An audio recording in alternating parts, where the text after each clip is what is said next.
Guys, like I said, like I mentioned in my last video, there's gonna be some break, not only in the UFC but even in boxing world with some big fights. Even though this Saturday we've seen Tony Bello win in hometown Liverpool and secure a mega fight earlier next year with David Hayes, so two British superstars.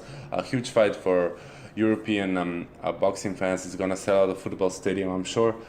However, it's gonna go a bit under the radar in the US, but nevertheless, I want to start with some announcements and some big fights that's gonna happen at the end of this year, so in November and December, because we really need to talk about that. It's gonna be a great end of the year for UFC and boxing fans and for fight fans in general. Some comebacks, some amazing matchups that we thought are gonna happen a bit later, but it looks like they're gonna happen this as earlier as this year. So November 5th, first Saturday of November, is gonna have a great event in Thomas and Alexander in Las Vegas. It's gonna be a return of Manny Pacquiao from his retirement, even though technically he never really stepped out of the game for so long. There are some great fighters on the card. Zhu Shiming, Olympic champion, is fighting a guy who he already beat. Oscar Valdez is gonna make his first defense against a fighter who is just not on his level. Manny Pacquiao's fight really is against Jesse Vargas, who is not on his level. The only guy that's on a main event, Nonito Donaire, is fighting Jesse Magdaleno. Now this is a fight that's going to be interesting. Donaire is a veteran. He's a bit on his way out. Magdaleno is a great fighter prospect who's a favorite. Other than that, we're gonna see, in my opinion, one-sided fight. So once again, Manny Pacquiao will not be able to sell a lot of pay-per-views, unfortunately, for a guy of his caliber. Apart from Mayweather fight, he didn't sell a lot lately, and it's not really his fault. It's basically, in my opinion, fault of promoters and matchmakers at Top Rank. But I'm sure Manny is gonna come. He's gonna bring on a show. I just wish it was against a more competitive fighter, or at least the undercard should be filled with competitive matchups. But even there, it isn't. However, next Saturday we're gonna see a lot of competitiveness, especially in the UFC. So the first New York event, it's been said too much about it already, so I'm not gonna discuss too much about it.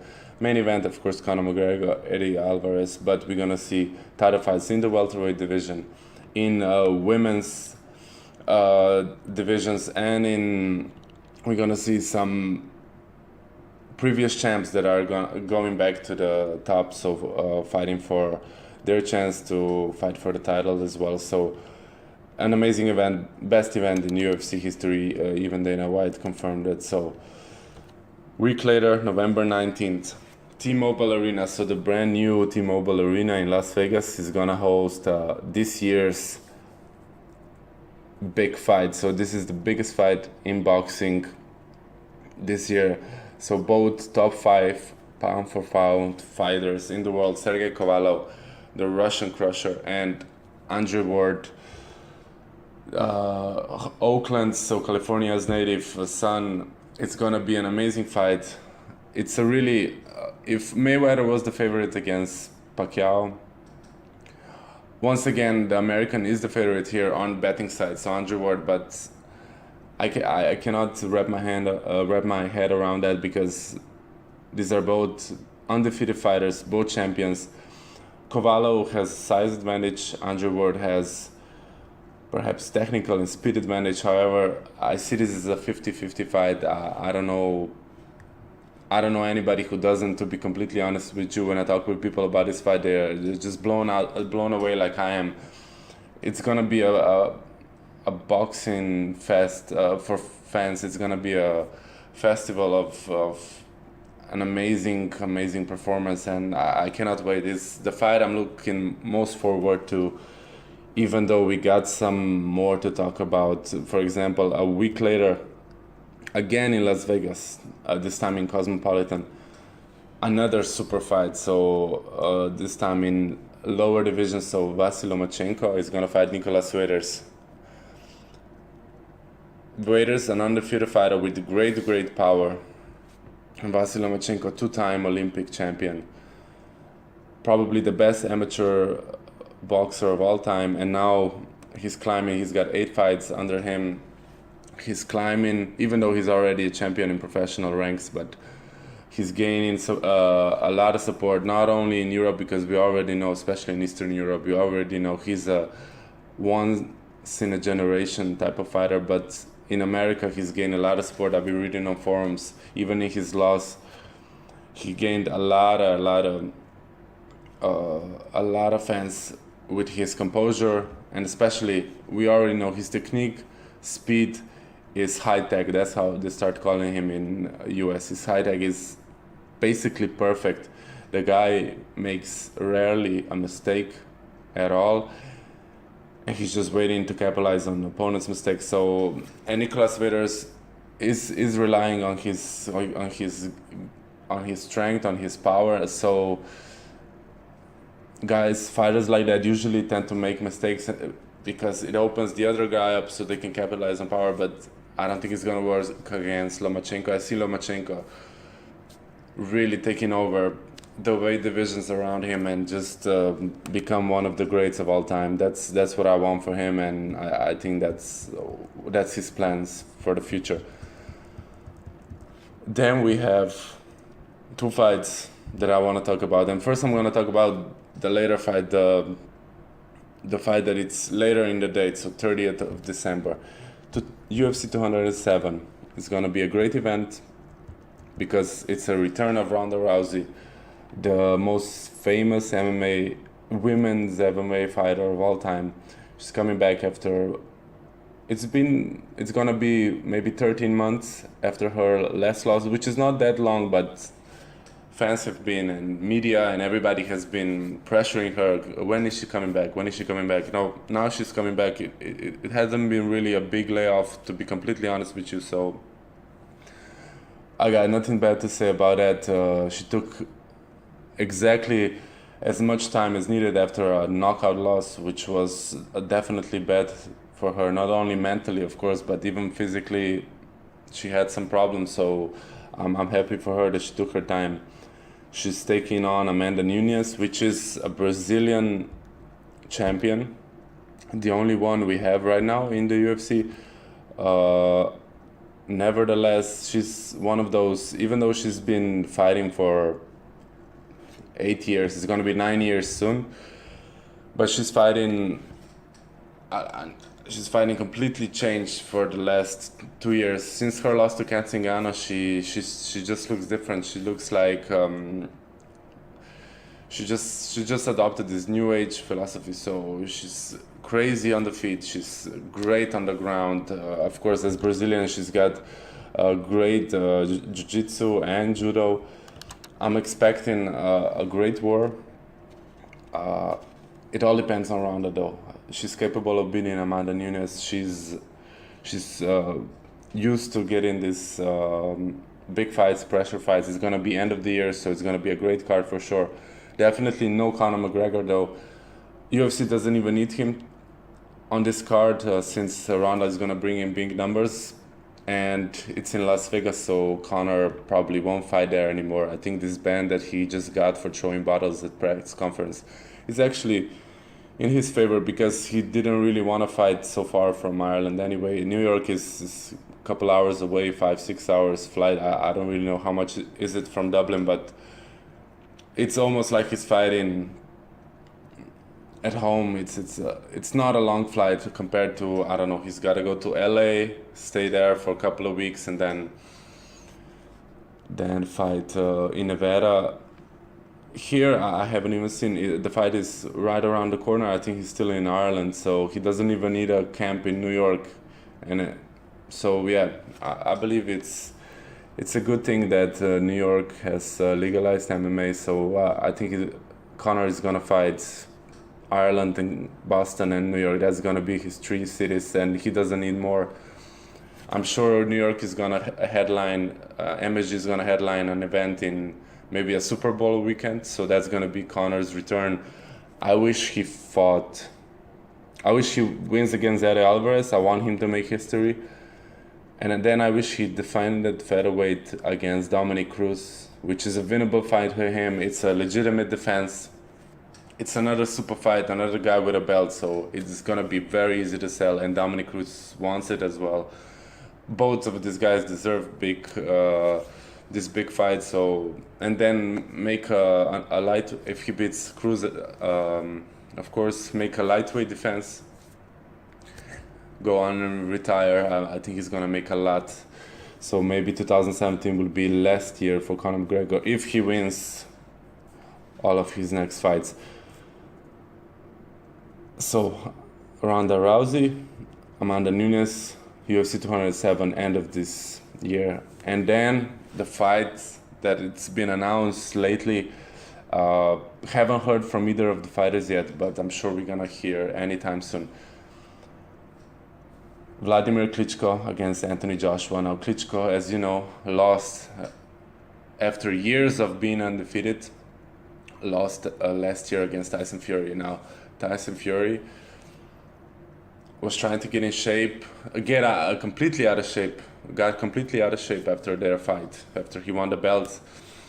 We've seen him get fat. We've seen him at Euro 2016 in France, doing Jaeger shots, doing coke, doing fat burgers and fast food. Got fat, tried to get in shape, got injured. Of course, from zero training to world champion training, it's very easy to get